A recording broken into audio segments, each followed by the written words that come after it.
Iran, Israel, America. ఈ 3 పేర్లు వింటేనే ఇప్పుడు వరల్డ్ మొత్తం టెన్షన్ పడుతుంది. థర్డ్ వరల్డ్ వార్ వచ్చేస్తుందేమో అని అందరూ భయపడుతున్న ఈ టైంలో ఇరాన్ సడన్ గా మేము యుద్ధం ఆపేస్తాం, కానీ మాకు 10 కండిషన్స్ ఉన్నాయంటూ ఒక 10 పాయింట్స్ సీజ్ ఫైర్ ప్లాన్ ని అమెరికా ముందు పెట్టింది. అసలు ఆ 10 పాయింట్స్ ఏంటి, ఆ కండిషన్స్ చూసి అమెరికా ఎందుకు షాక్ అవుతుంది అనేది ఈ వీడియోలో కవర్ చేద్దాం. దట్టు శృతి లేకుండా. నెంబర్ 1, ఒకరిపై ఒకరు దాడి చేయకూడదు, విచ్ ఇస్ నాన్ అగ్రెషన్. నువ్వు నన్ను కుట్టొద్దు, నేను నిన్ను కుట్టను అనే అగ్రిమెంట్. గత కొంతకాలంగా అమెరికా, ఇజ్రాయెల్ కలిసి ఇరాన్లోని మిలిటరీ స్థావరాలపై దాడులు చేస్తున్నాయి. దీనివల్ల ఇరాన్ చాలా నష్టపోయింది. అందుకే మేము బాంబులు వేయడం ఆపిస్తాం, మీరు కూడా మా మీద దాడి చేయమని గ్యారంటీ ఇవ్వాలని ఇరాన్ అడుగుతుంది. ఇక నెంబర్ 2, స్ట్రైట్ ఆఫ్ హార్మూజ్ మీద కంట్రోల్ ఓవర్ హార్మూజ్ స్ట్రైట్. మ్యాప్లో చూస్తే ఇరాన్ పక్కనే స్ట్రైట్ ఆఫ్ హార్మూజ్ అనే సముద్ర మార్గం ఉంటుంది. ప్రపంచవ్యాప్తంగా సరఫరా అయ్యే ఆయిల్లో దాదాపు 20% ఇక్కడ నుంచే వెళ్తుంది. అంటే ఇది ప్రపంచానికి ఒక మెడనరం లాంటిది.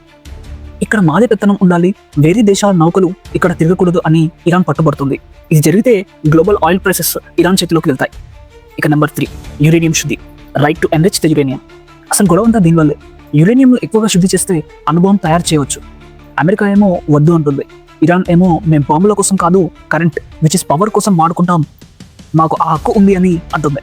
ఈ పాయింట్ మీద అమెరికా సంతకం పెడితే ఇరాన్ అఫీషియల్గా న్యూక్లియర్ పవర్ ఉన్న దేశం అయిపోతుంది.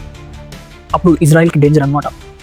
నెక్స్ట్ నెంబర్ 4, అమెరికా డైరెక్ట్ ఆంక్షల ఎత్తివేత, ప్రైమరీ శాంక్షన్స్. అమెరికా ఇరాన్ మీద కొన్ని వేల ఆంక్షలు పెట్టింది. దీనివల్ల ఇరాన్ వాళ్ళు అమెరికాతో ఏ వస్తువు కొనాలన్నా అమ్మాలన్నా కుదరదు. చివరకు మందులు, మెడిసిన్స్, టెక్నాలజీ కూడా రాకుండా ఆపేశారు. ఈ ఆంక్షలు తీసేస్తేనే ఇరాన్ ఎకానమీ మళ్ళీ పుంజుకుంటుంది. ఇక నెంబర్ 5, ఇతర దేశాల ఆంక్షల రద్దు, విచ్ ఇస్ సెకండరీ శాంక్షన్స్. ఇది చాలా ఇంట్రెస్టింగ్ పాయింట్. అమెరికా వేరే దేశాలకు ఏం చెప్తుందంటే, లైక్ ఇండియా, చైనాకి, మీరు ఇరాన్ దగ్గర ఆయిల్ కొంటే మేము మీతో వ్యాపారం చేయం అని బెదిరిస్తుంది. దీనివల్ల ఇరాన్ దగ్గర ఆయిల్ ఉన్నా ఎవరు కొనలేకపోతున్నారు. ఈ సెకండరీ శాంక్షన్స్ తీసేయమని ఇరాన్ డిమాండ్ చేస్తుంది. ఇక నెంబర్ 6, యుఎన్ తీర్మానాల రద్దు, విచ్ ఇస్ యుఎన్ రెజల్యూషన్స్.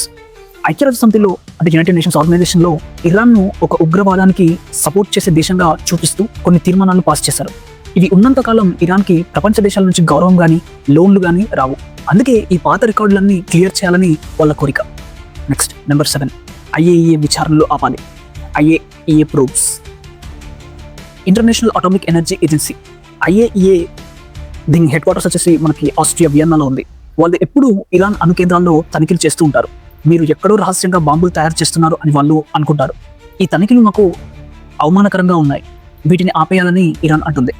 ఇకపోతే నెంబర్ 8, నష్టపరిహారం, విచ్ ఇస్ కాంపెన్సేషన్. గతంలో డొనాల్డ్ ట్రంప్ అణు ఒప్పందం, న్యూక్లియర్ డీల్ నుంచి తప్పుకోవడం వల్ల ఇరాన్ వేల కోట్ల డాలర్లు నష్టపోయింది. తప్పు మీది కాబట్టి మాకు జరిగిన ఆర్థిక నష్టానికి మీరు పరిహారం చెల్లించాలి అని ఇరాన్ అడుగుతుంది. ఇది అమెరికాకు పెద్ద షాక్ లాంటి పాయింట్. నెక్స్ట్ నెంబర్ 9, అమెరికా సైన్యం వెళ్ళిపోవాలి, withdrawal of US from middle east. Iran చుట్టుపక్కల ఉన్న ఇరాక్, సిరియా వంటి దేశాల్లో అమెరికా సైనిక స్థావరాలు ఉన్నాయి. మా ఇంటి పక్కన మీ సైన్యం ఉంటే మాకు సేఫ్టీ ఉండదు, మీరు ఈ ప్రాంతం బదిలి వెళ్ళిపోండి అని ఇరాన్ డిమాండ్ చేస్తుంది. దీనివల్ల మిడిల్ ఈస్ట్లో ఇరాన్ ఒక్కటే కింగ్లా మారాలని ప్లాన్ చేస్తుంది. ఇకపోతే నెంబర్ 10, ప్రాంతీయ శాంతి, regional ceasefire, Lebanon and others. ఇది అందరినీ ఆశ్చర్యపరిచిన పాయింట్.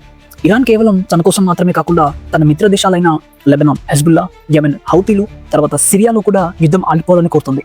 అంటే ఇజ్రాయెల్ చేస్తున్న దాడులన్నీ అన్ని చోట్ల ఆగిపోవాలని ఇరాన్ కండిషన్ పెట్టింది.